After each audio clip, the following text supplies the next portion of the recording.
Good morning, students. Today we are going to start our English Literature Chapter 12, A Dragon Called Tsunami. This is a story from Japan, a country often known as the land of the earthquake. ठीक है, ये story जो है वो Japan की story है, जो एक ऐसा देश जो कि अपने अर्थक्वेक के लिए जाना जाता है. वहाँ पे बहुत ही ज़्यादा अर्थक्वेक आता है. That's why they are making their house from the would.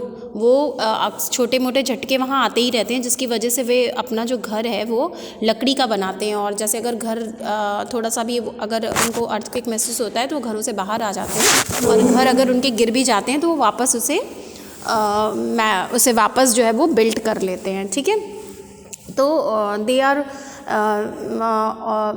मतलब वो बहुत ही ज़्यादा यूज़ टू होते हैं अर्थक्वेक के.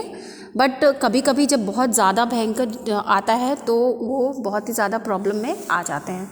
ही was quite use to earthquake but today it was a little different. मतलब कि वो अर्थक्वेक से बहुत ज़्यादा घबराते नहीं हैं, लेकिन आज कुछ अलग था. तो ये उसी दिन की स्टोरी है, एक बच्चे की स्टोरी है. वो किस तरीके से वो जो अपने करेज से जो है वो बच्चों को वो बच्चा जो है अपने करेज से किस तरह से पूरे विलेज को जो है उस प्रॉब्लम से निकालता है, तो सभी की जान बचाता है, वो हम इस स्टोरी में पढ़ने जा रहे हैं. ठीक है. Oh how terrible should Gombe as he rushed out of his hill top house shaking with fear. कह रहा है कि कुछ वो जो गॉम्बे नाम का एक लड़का है जापान में, वो अपने घर से बाहर आता है और वो कहता है कि आज कुछ तो जो है बहुत भयानक लग रहा है, टेरेबल लग रहा है. The earthquake was over in less than a minute. वो कहता है कि ऐसा लग रहा है कि कुछ ही देर में जो है वो बहुत ही बड़ा अर्थक्वेक आने वाला है. Gombe lived on a very little island off the coast of the main island of Japan. जो गॉम्बे नाम का जो बच्चा था वो जापान के एक आइलैंड पर रहता था, छोटे से आइलैंड पर रहता था. He was quite use to earthquake but this time the tremor was very powerful and had lasted longer than usual. वो कह रहा है कि मतलब कि वो बहुत अक्सर ही उसने अर्थक्वेक को देखा था, लेकिन इस बार जो ट्रिमर का मतलब जो अर्थक्वेक था वो कुछ बहुत ज़्यादा भयानक लग रहा था. मतलब उसकी जो वेव्स उसने महसूस की थी वो बहुत ही ज़्यादा खतरनाक लग रही थी. Even now he weird rumbles echoing from the bowels of the earth were really terrifying. देखिए, बॉवल्स का मतलब होता है एकदम डीपेस्ट, एकदम अर्थ के नीचे से जो वेव्स आने की जो आवाज़ आ रही थी वो बहुत ही ज़्यादा वेयर्ड थी, बहुत ही ज़्यादा डरावनी थी. ठीक है. इकोइंग का मतलब होता है जब आवाज़ टकरा कर वापस आए. ठीक है. तो इस तरीके की जो साउंड्स आ रहे थे, द साउंड्स वर मेकिंग, वो बहुत ही ज़्यादा डेंजरस लग रहे थे. ठीक है. अब हम अपने नेक्स्ट पेज पे चलेंगे. अब देखिए क्या होता है. Gombe look down uneasily at the village nestling below the hill. Nestling का मतलब होता है इकट्ठा होना एक जगह पर, है ना. Gombe look down uneasily at the village nestling below the hill. वो कह रहा है कि ये जो विलेज के लोगों को एक जगह जो इकट्ठा करना है वो बहुत ही ज़्यादा मुश्किल है. अनईजली मतलब कि बहुत ही ज़्यादा मुश्किल काम है. It seems that all the people were so busy in their field preparing for the harvest festival that they had not even notice the earthquake. वो कह रहा है कि सारे लोग जो हैं वो अपना फील्ड में यानी अपने खेतों में बिज़ी हैं, और अपना जो उनका हार्वेस्ट फेस्टिवल होने वाला है उसकी तैयारी में बहुत ही ज़्यादा बिज़ी हैं. तो सो दे कैन नॉट दिस मतलब फील द अर्थक्वेक. जो अर्थक्वेक की जो वेव्स हैं उनको वो फील नहीं कर पा रहे हैं बिज़ी होने की वजह से. Then Gombe look towards the sea and gaped horror stricken to see that the wind was blowing in the wrong direction. It was blowing from the land and towards the sea. कह रहा है कि जो गॉम्बे कहता है कि वो जो समुद्र की जो होती हैं, मतलब टूवर्ड्स द सी, जो मतलब वो जब समुद्र की तरफ देखता है तो वो बहुत ही ज़्यादा जो है आश्चर्यचकित होता है, क्योंकि जो विंड जो बह रही है, विंड वॉज ब्लोइंग, जो हवा जो बह रही है वो रॉन्ग डायरेक्शन में बह रही है. It was blowing from the land and the towards the sea. वो मतलब क्या हो रहा है, वो ज़मीन से समुद्र की तरफ बह रही हैं जो कि रॉन्ग डायरेक्शन से बह रही हैं, तो उसको उसमें भी कुछ शक महसूस होता है। Oh God help us, tsunami is coming to destroy us. अब उसको समझ में आता है कि ये अर्थक्वेक से थोड़ा डिफरेंट है। वो जो वेव्स हैं वो बहुत जो वो क्या हो रहा है कि वो रॉन्ग डायरेक्शन में बह रही हैं, जिसकी वजह से वो समझ जाता है कि ओ गॉड ये अर्थक्वेक नहीं बल्कि एक सुनामी आने वाला है और जो सब कुछ जो है वो बर्बाद कर देगा। ठीक है। Shrieked Gombe as heavy gale winds whipped from the shore, hurling the waves away from the beach, revealing the sandy waste and black rock that had been covered by the ocean water। गॉम्बे जो होता है वो बिल्कुल श्रिक्ड मतलब होता है shouted loudly. ठीक है। जो गेल का मतलब होता है, गेल विंड का मतलब बहुत ही स्ट्रॉन्ग विंड। ठीक है। तो क्या होता है कि वो बहुत, जो गॉम्बे होता है वो बहुत ज़ोर ज़ोर से चिल्लाने लग जाता है और वो स्ट्रॉन्ग विंड जो होती है उसको जो है वो महसूस करता है। Hurling the waves away from the beach, वो महसूस करता है कि जो बीच की तरफ से जो हवाएं आ रही हैं वो बहुत ही ज़्यादा क्या है, वो फोर्सफुली आ रही हैं, है ना। एंड जो ओशियन जो है वो पूरी तरीके से जो क्या हो गया है, black rocks that had been covered by the ocean water. वो कह रहा है कि एकदम समुद्र का पानी बिल्कुल काला हो गया है। ठीक है। तो बहुत अजीब सा सारा सब कुछ है, लेकिन क्योंकि गांव वाले अपने हार्वेस्ट फेस्टिवल को सेलिब्रेट करने में इतने बिजी हैं कि they can not see these, जो भी इस टाइप की जो चीज़ें हो रही हैं उसको वो देख नहीं रहे हैं। It was swallow the whole village in one gulp. वो कह रहा है कि इतना बड़ा सुनामी आने वाला है कि वो पूरे विलेज को एक ही गल्प में, एक ही बार में जो वो निगल जाएगा। Through Gombe rustling in his little house he ran out again holding a flaming torch of pine wood. वो कह रहा है rustling into his little house, वो अपने घर के अंदर जाता है और वापस जो है वापस आता है बाहर। उसके दिमाग में एक आइडिया आता है, वो पहले घर में जाता है फिर घर से वापस आता है। ठीक है। अब इसके बाद चलिए नेक्स्ट पेज पे चलते हैं।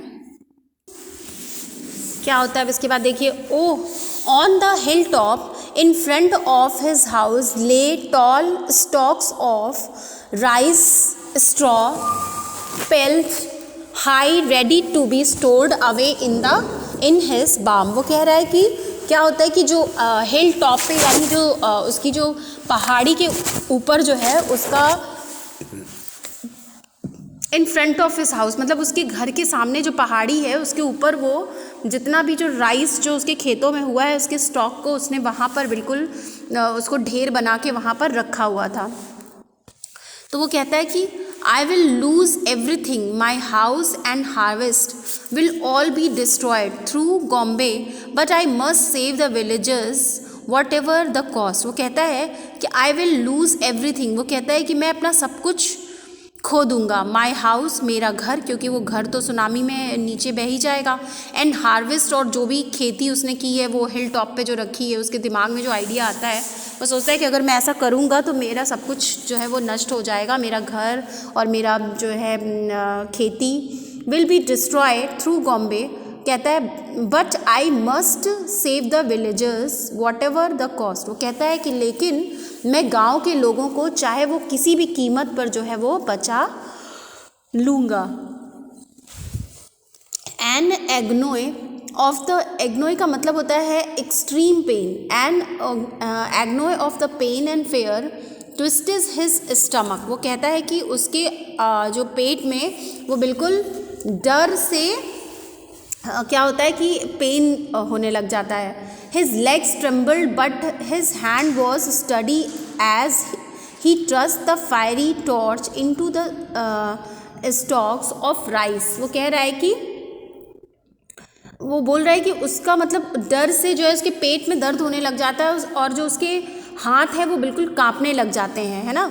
But as he thrust the fiery torch into the stacks of the rice straw. वो कहता है लेकिन उसको लगता है कि अगर ये जो राइस है वो राइस का जो स्टॉक्स है वो उसको बचा सकता है। In a second the flame catch the sparks lit it up like a frightened fireflies fanned by the sweeping wind। वो क्या, और कुछ ही सेकेंड्स में क्या होता है कि वो जब अपने जो स्टॉक्स रखा होता है, राइस का जो स्टॉक रखा होता है उसमें आग लगा देता है और कुछ ही सेकेंड में वो बिल्कुल जलने लग जाता है। ड्राई ब्रिटल राइस स्टॉक्स, और वो क्या होता है, जो सूखा जो राइस का जो स्टॉक्स रहता है वो बिल्कुल जलना शुरू हो जाता है। Cracking red hot flames flying up like fiery tongue hissing destroying. वो कहता है कि cracking red hot flames flying up like a fiery tongue, वो कह रहा है कि वो बिल्कुल जो मतलब कि आग की जो लपटें होती हैं वो बिल्कुल ऊपर ऊपर उड़ने लग जाती हैं। ठीक है। Now all the tall stocks were aflame like gigantic. Gigantic का मतलब होता है बहुत बड़ा torch. Gombe dropped the pine torch for a moment. He stood still as if he was lost in a terrible nightmare। वो कह रहा है कि क्या होता है कि वो जो सारा जलने लग जाता है तो एक बहुत ही बड़ा टॉर्च का काम करता है। Gombe dropped all the pine torch for a moment. He stood, मतलब वो कुछ देर के लिए वो वहाँ पे बिल्कुल एक सेकेंड के लिए, मोमेंट के लिए वहाँ पे वो खड़ा हो जाता है। उसे लगता है कि जैसे ये कोई बहुत ही भयानक सपना हो। Way down at the village temple, bells pealed out loudly, clear fire, fire, fire, Gombe's house is on fire। मतलब गांव के लोग चिल्लाते हैं कि देखो गॉम्बे के जो है घर में आग लग गई है। Some youngsters among the villagers reached up the hills, then come often men and women and children। कुछ जो हैं वो जो यंगस्टर्स होते हैं, मतलब यंग लोग जो होते हैं, वो उस पहाड़ी पर चढ़ते हैं और उसके साथ ही साथ कुछ औरतें और बच्चे भी आते हैं। ठीक है। To Gombe however he stand to Gombe however as he started down impatiently, they seemed to be crawling up irritantly slow like a line of ant। वो कह रहे हैं कि और फिर धीरे धीरे क्या होता है, लोग क्राउलिंग करके मतलब जो है ऊपर जो है चढ़ने लग जाते हैं, जैसे कि कोई चींटियों की लाइन होती है उस तरीके से लाइन से सारे के सारे वो उस हिल पर उस आग को देखने के लिए चढ़ने लग जाते हैं। At last a group of boys clambered up to where Gombe was standing and they started putting out the fire। Gombe roared, leave that alone। क्या कहते हैं कि एट लास्ट जो है, सबसे लास्ट जो है वो कुछ बॉयज़ का जो ग्रुप होता है वो आता है और गॉम्बे चिल्लाता है, leave that alone, call all the villagers to come quickly here. वो कहता है कि सारे गांव वालों को, उन लड़कों से कहता है कि सारे गांव वालों को इस पहाड़ी पर जल्दी बुलाओ। फिर हमारा पैराग्राफ है नीचे का। The villagers come more and more running leaping falling to get to the top of Gombe's hill. तब मतलब कि सारे जो विलेजर्स हैं वो दौड़ते हुए गॉम्बे के जो वो हिल होता है उस पर पहुंचते हैं। Gombe ran from one person to another, he shouted out their name, he counted them eagerly one by one। जो गॉम्बे होता है वो एक एक को उनके नाम से बुलाता है और shouted their name, उनके नाम को बुलाता है, एक एक आदमी एक एक व्यक्ति के पास जाकर उनको बुलाता है और वो सबको गिनता है वन बाय वन।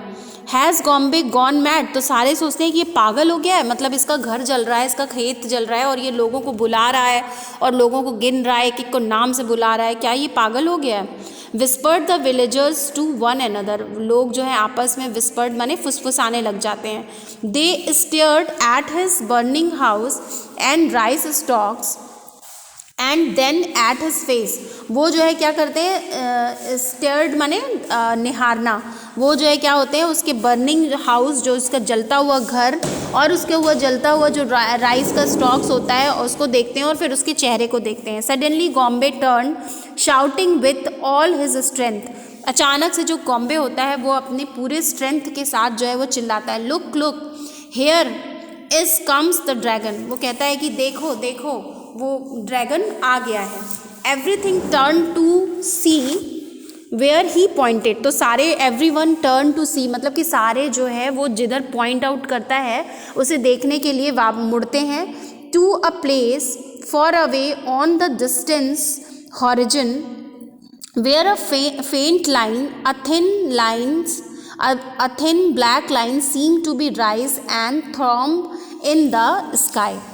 ठीक है, तो सारे मतलब उसकी सारे जो ऊपर चढ़ जाते हैं और फिर सारे सोचते हैं कि क्या ये पागल हो गया है ना, और उसके वो मतलब सारे के सारे सोचने लग जाते हैं कि ये अपने घर को देखने के बजाय ये हमारी तरफ देख रहा है और हमें गिन रहा है, तो क्या ये पागल हो गया है। तब तक वो बोलता है कि नहीं देखो उधर पीछे देखो, वो ड्रैगन आ गया है। तो सारे जब पीछे मुड़ते हैं तो वो क्या होता है कि उनको एक बिल्कुल काली ब्लैक लाइन जो है वो दिखाई देती है, ठीक है। फिर और उसके ऐसा लगता है कि जैसे seem to be rise and throb in the sky, ऐसा लगता है कि जैसे कोई चीज़ आ रही है और बिल्कुल आकाश को छू रही है, ठीक है। अब नेक्स्ट पेज पे चलिए। नेक्स्ट पेज पे देखिए क्या होता है। Within second a grew enormous filling up the entire sky and rushing towards them at the tremendous speed। तो उन लोगों को लगता है कि जैसे कोई चीज़ जो है वो आकाश को, ज़मीन से लेकर आकाश को छू रही है। Within a second it's grew enormous, मतलब कि क्या होता है कि कुछ ही सेकेंड्स में वो चीज़ जो है वो क्या हो जाती है। इनॉर्मस का मतलब होता है बहुत ही ज़्यादा विशाल हो जाती है, मतलब पहले एक लाइन की तरह से दिखती है कि वो आकाश की तरफ बढ़ रही है, फिर अचानक से वो बहुत ही ज़्यादा विशाल हो जाती है। Filling up the entire sky and rushing towards them at a tremendous speed, मतलब कि वो जो धीरे धीरे से आ रही थी वो अचानक से क्या होता है कि पूरी वो आकाश तक जो है वो ट्रिमेंडस स्पीड से जो है वो, मतलब कि ट्रिमेंडस स्पीड का मतलब कि बहुत ज़्यादा स्पीड से वो आकाश तक छू जाती है। Tsunami tsunami someone exclaimed before their very eyes the entire ocean rose up and up higher and higher torching the sky like a massive black dragon hurtling upon the beach with a tremendous exploding roar। क्या होता है कि तभी कोई चिल्लाता है कि tsunami tsunami, तो उसमें से जो कोई होता है वो भी मतलब उसमें से कोई चिल्लाता है। Before their very eyes the entire ocean rose up, मतलब कि सारे लोगों की आंखों के सामने जो पूरा ओशियन होता है वो ऊपर जाता है, हायर एंड हायर, बहुत ऊपर जाता है। और उसके बाद फिर क्या होता है कि ऐसा लगता है कि जैसे आकाश जो है वो बिल्कुल बहुत ही बड़ा हो गया और बिल्कुल काले रंग का कोई ड्रैगन आया है, और अचानक से फिर क्या होता है, एक ट्रिमेंडस एक्सप्लोडिंग रोर होता है, मतलब कि जैसे लगता है कि कोई बॉम्ब जो है ब्लास्ट हुआ हो। और इस तरीके से क्या होता है कि वो आकाश को, पहले जो समुद्र की लहरें आकाश को छूती हैं और ऐसा देखने में ऐसा लगता है जैसे कि कोई ब्लैक ड्रैगन हो, और फिर अचानक से एक ट्रिमेंडस एक्सप्लोडिंग रोर होता है, यानी कि एक बहुत ही ज़्यादा एक विस्फोट होता है, जैसे लगता है कोई बॉम्ब ब्लास्ट हुआ है, ठीक है। Up on Gombe's hill the people leaped back for a few terrifying buildings moment, except for a foamy water mist nothing else could be seen. कहता है कि सभी जो होते हैं वो कहाँ खड़े होते हैं, गॉम्बे के हिल पे खड़े होते हैं। The people left back for a few terrifying buildings movement except for a foamy water mist nothing else could be seen। कहते हैं कि क्या होता है कि जब ये सारी चीज़ें होती हैं, जो एक्सप्लोडिंग होता है, जो विस्फोट होता है, उसके बाद क्या होता है कि कुछ ही मोमेंट में क्या होता है कि चारों तरफ कोई भी जो अभी घर और सारी चीज़ें दिख रही थी वो सब कुछ नष्ट हो जाता है, और केवल फोमी वाटर मिस्ट, केवल जो क्या होता है कि एक झाग की तरह जो है वो पानी, और पानी की जो मिस्ट होती है यानी कि उसका जो भाप होता है वो होती है वहाँ पर, और nothing else could be scene, और कुछ भी नज़र नहीं आता है उस टाइम, ठीक है। सारे लोग जो लोग अपनी आंखों से चीज़ देखते हैं वो ये महसूस करते हैं। Then they saw the tsunami like an insane up untamed force swift violently over their entire village. क्या होता है कि फिर एक सुनामी जो होता है, सुनामी जो है वो उनके पूरे विलेज को जो क्या करता है वो नष्ट कर देता है। अगेन एंड अगेन, बार बार, मतलब उस तरीके की लहरें रुक रुक कर बार बार आती हैं। It hurted over their homes and fields, वो उनके घरों को और उनका जो फील्ड्स यानी कि जो उनके खेत होते हैं उसको ट्वाइस एंड थ्राइस, मतलब कई बार आती हैं, और फिर जो भी उनका घर रहता है, उनके खेत रहते हैं, वो सारे के सारे क्या होते हैं, नष्ट हो जाते हैं। The villages look down bewildered starting dazzledly at their devastated village that had been scooped out the flung back the gigantic wave. ठीक है, गिगनेटिक का मतलब अभी हम लोगों ने देखा था क्या होता है, बहुत ही बड़ा, ठीक है, विशाल. ठीक है, तो क्या होता है कि जो ये सारी चीज़ें जो ये सब चीज़ें होती हैं तो उसमें डिवास्टेड माने पूरी तरीके से जो गांव होता है वो बर्बाद हो जाता है. ठीक है, और ये जो विशाल लहरें होती हैं पूरे गांव को अपने अंदर जो है वो गल्प कर लेती हैं, लीन लेती हैं. The fire of the rice stalks faint by the wind burst and flared again. It cast a warm red glow on the villagers, making them slowly aware that their lives had been spared only because of it. ठीक है, तो सारी चीज़ें नष्ट हो जाती हैं और धीरे धीरे जो राइस का जो स्टॉक्स होता है वो भी जो जल रहा होता है वो भी धीमा पड़ जाता है. ठीक है, it cast a warm red glow, और उसमें वो केवल लाल, जैसे नहीं जलने आग ख़त्म हो जाती है उसके बाद केवल लाल रंग का वो जलता रह जाता है और सभी कुछ नष्ट हो जाता है. लेकिन जो लास्ट में क्या बचता है, केवल लाइव्स हैड बीन स्पेयर्ड, मतलब लोगों का जीवन जो है वो केवल बच जाता है ओनली बिकॉज ऑफ इट. किसके, गॉम्बे के कारण, उसकी समझदारी के कारण. Humbly, thankfully, folding their hands, they bowed before the courageous Gombe. तो सारे अपने हाथ जोड़ के गॉम्बे को जो है वो धन्यवाद देते हैं. करेजियस का मतलब जो बहुत बहादुर जो गॉम्बे बच्चा रहता है उसको सभी अपना हाथ जोड़कर धन्यवाद देते हैं, क्योंकि भले उनका घर और खेत नष्ट हो गए लेकिन उनकी जो जीवन है वो गॉम्बे की वजह से ही बचता है. ठीक है, तो आपकी ये स्टोरी यहाँ पे फिनिश हो जाती है. अगर किसी को कोई भी प्रॉब्लम है तो वो ग्रुप में पूछ लेगा और मैं इसकी एक्सरसाइज जो है वो आपको सेंड करूँगी. ओके, थैंक यू बच्चों.